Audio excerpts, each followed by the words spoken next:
Madame la présidente, monsieur le ministre, chers collègues, donc cet amendement vise, dans la continuité de mon intervention en discussion générale, à mettre l'accent sur la prise en compte de l'état général de notre réseau ferroviaire.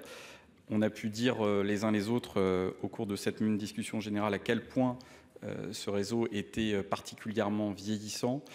Quand on compare aux autres pays européens proches de nous, la comparaison est d'ailleurs assez terrible, que ce soit en termes de régénération ou d'équipement, au regard des obligations qui nous sont faites au plan européen. Et ce vieillissement du réseau a un impact évidemment direct sur la qualité du service rendu à nos concitoyennes et nos concitoyens.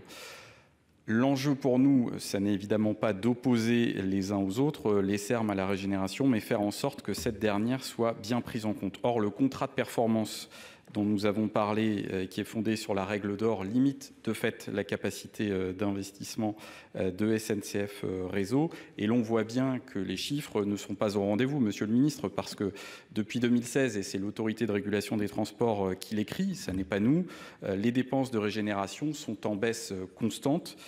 Donc il y a là un signal d'alerte.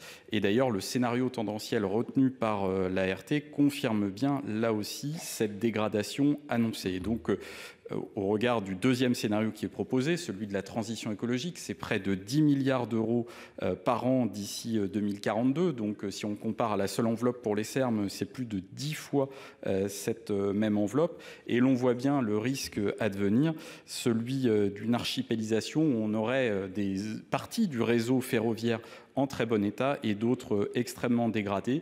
Nous souhaitons garantir l'équité et la qualité de service pour l'ensemble de nos concitoyennes et nos concitoyens. C'est l'objet de cet amendement. Je vous remercie. Merci.